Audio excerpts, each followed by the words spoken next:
A couple of weeks ago, OpenAI, the company behind ChatGPT, demoed a product called Sora, and it completely shocked the entire creative industry. And I'm sure you've seen demos by now. I'm putting some on screen here. But Sora is an AI text-to-video model. So all you have to do is type in a simple text prompt. This is a text prompt that they use for this video, for example, and it outputs near perfect cinematic videos that are up to 60 seconds in length.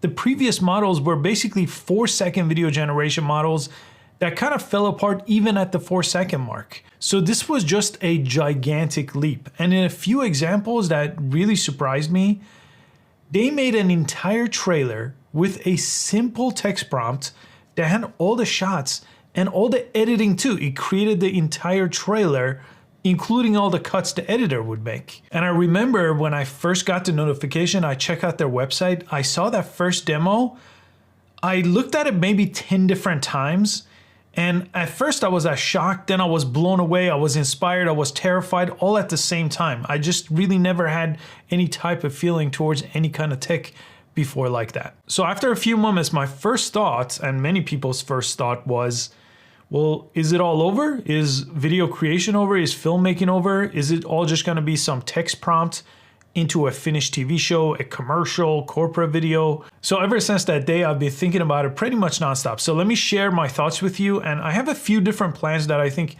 you'll find beneficial here.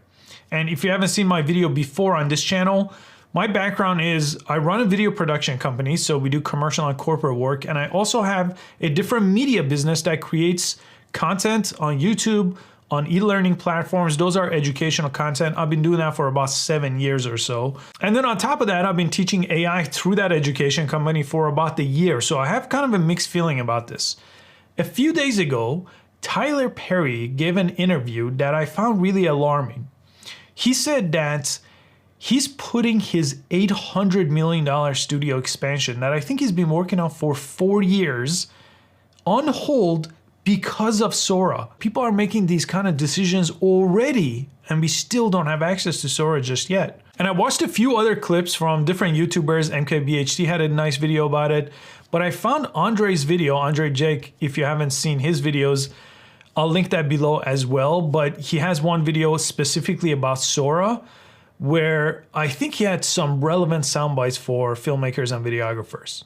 What happens to all the videographers that are out there? Because in 2022, the Bureau of Labor Statistics reported that videographers earned roughly $62,000 a year, which is a very livable wage, and there's approximately 87,500 videographers in the US alone. And they range anywhere from wildlife all the way to oceanographers. And those very specific fields within videography can also now be replicated by Sora. Another question, what happens to the animators? The people that made things like Toy Story. In 2022, there were 2 million animators globally making $75,000 a year on average. But also, here's an animated scene featuring a close-up of a short fluffy monster kneeling beside a melting red candle. Does that mean we don't need an entire studio of 3D graphics animators? I don't know, but Sora also extends way beyond animation and movie making. It's also going to change the way that people make commercials, like car commercials, for example, which will never be made the same again. And here's a typical car shot. You might see a drone following a car in extreme detail. And here's another of a Porsche just driving in the mountains, and it looks insanely real. And those are just a couple examples, but think of like companies that make drones or cameras, or even rental houses, production companies in both narrative side, commercial side, stock footage websites, dozens of other professions that are tied to this kind of work. They're all going to be impacted with just this one AI tool, by the way, which is Sora. So a lot of the videos that I've seen basically ended here. It just sounds like the end of video making. And I think a little bit differently about this.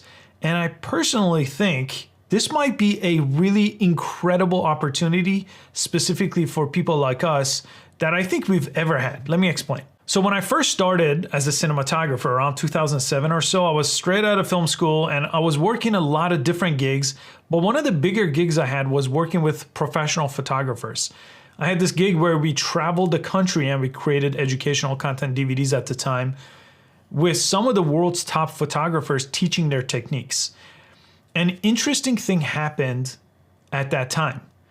DSLRs, especially the Canon 5D, was starting to kind of flood the market in the photography world. And it basically was giving people that really wanted to get into photography an opportunity. The camera was maybe $2,000 with a nice lens, maybe $3,000. So people could save up and they could basically try to be a professional photographer. Well, before that, you had to invest in medium format cameras a lot of times at that level. You had to understand film development, all kinds of different things that were much more difficult before this DSLR type of camera started coming into the market.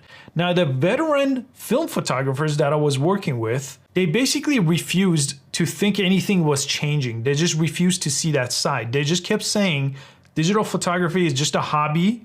These are not real photographers. They're amateur. They don't know what they're doing.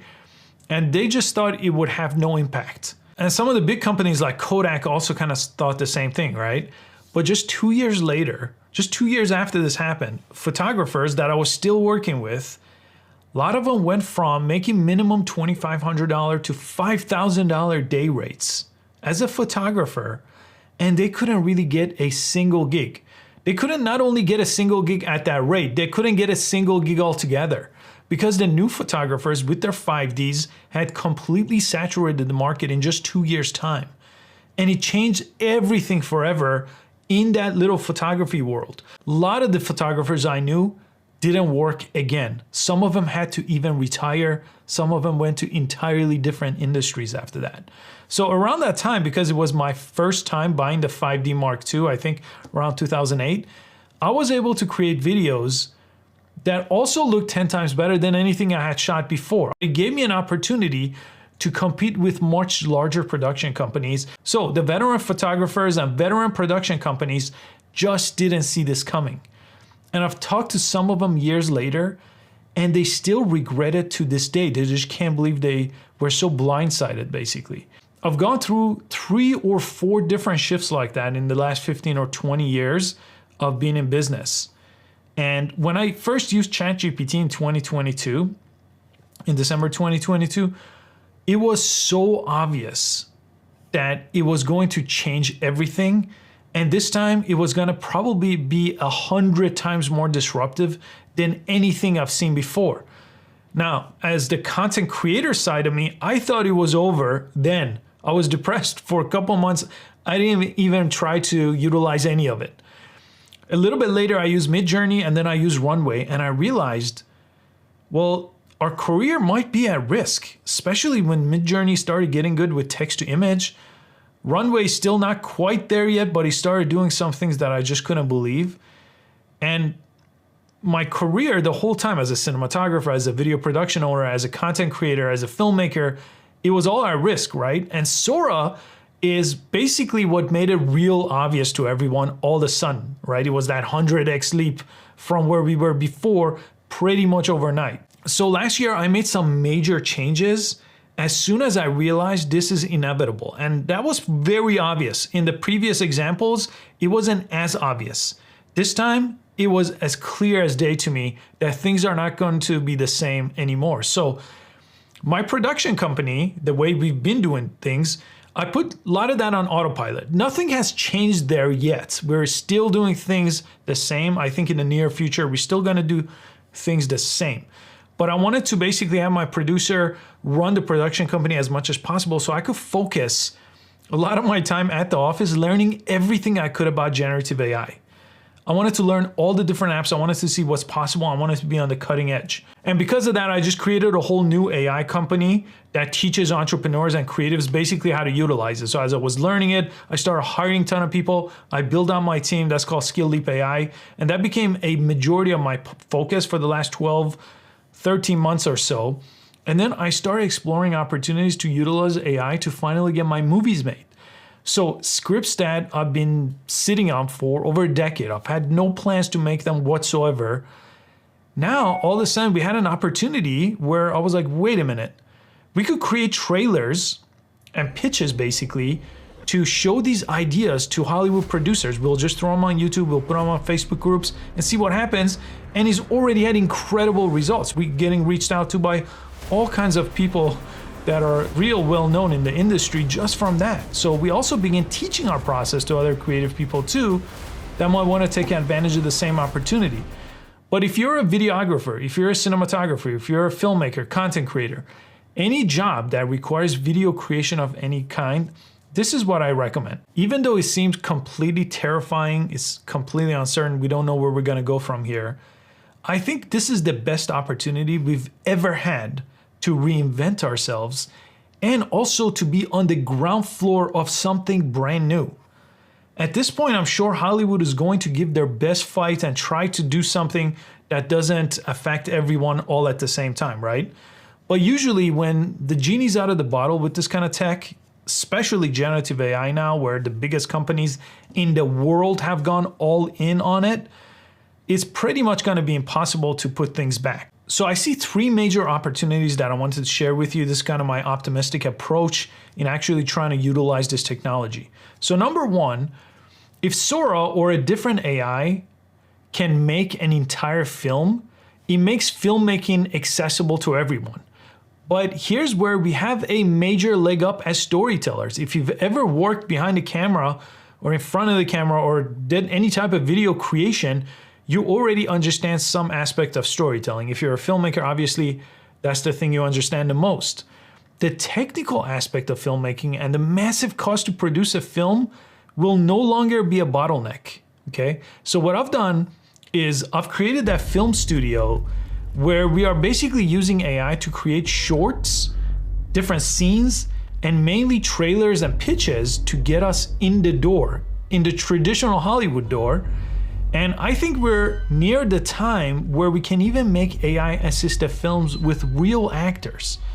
So imagine you shoot everything maybe on green screen, but the AI, and this is something Tyler Perry said, the AI could create maybe those sets or those backgrounds. And recently I've been considering self-funding some of our indie projects too, basically taking money from our production company, The Prophets, and utilizing it to create indie projects. But we could probably make them 10 times cheaper in the very near future by utilizing, as long as we're on the cutting edge of those AI tools, by utilizing them and being an early mover in the film creation side of things. Now, number two is related to people in the video production world. So for my video production company, what we've been working on is commercials and corporate videos, a lot of marketing videos, training videos.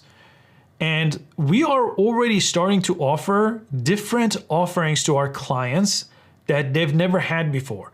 So I made a different video about that, but for example, providing a video to them using AI in dubbed languages in the original person's voice, turning their videos using things like Opus Clip into shorts for the marketing side, the social media side. Ton of different good apps right now that are well worth utilizing. This is only gonna go the next level when Sora comes out, right?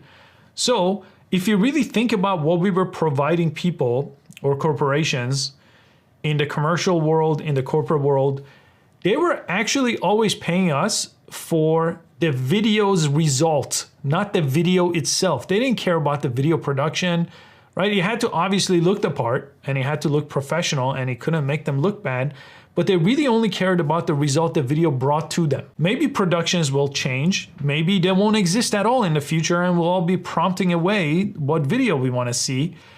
But you can still offer the same value on the storytelling and what the video brings to that client, right? We create visual content that helps them in some way. As long as we position ourselves that way, you will always bring value to these clients and we could capture that. Now, if you're a videographer, if you're a cinematographer, editor, animator, audio mixer, set designer, it's time to use these AI tools early, figure out exactly how to take advantage of them and combine them with your existing skill set. So for years, for example, I was trying to learn programming. Every single time I started, I would go back to square one with the basics of internet programming of HTML and CSS and maybe JavaScript, and then I would give up, right? Where there was like 10, 20 other languages after that that were like actual programming and not just the web. Now with AI, we're basically at the HTML level. We're in 1995, where only technical people were utilizing the internet and figuring out how to make websites. We're in 2008, where Canon 5D Mark II gave creators like me a chance to create cinematic videos for just a couple grand to compete with high-end production companies. We're in the first year of Facebook and Google ads, where basically every single ad was successful. Now, this is kind of like those examples, except it's more like 10 or maybe 100 times more profound than anything that's happened before. I'm not exaggerating. This is like as clear as I've ever seen anything. So to all my friends that texted me in panic in the last couple of weeks, don't see this as the beginning of the end, honestly. Think of this as the beginning of something completely new, something that we could start at the very ground level, and something where we could seize this opportunity to do something we've never had the possibility to do before. We could finally tell those stories that we've always had in our head without having to raise $4 million for an indie movie. We finally could create that commercial video production without having to travel all over the world and create a global client base, basically, that we serve with a whole different type of product. So be the first, take that early mover advantage that we still have, and let me know in the comment section what your thoughts are. I love to hear and respond to your feedback. Thanks so much for watching. I'll see you on the next video.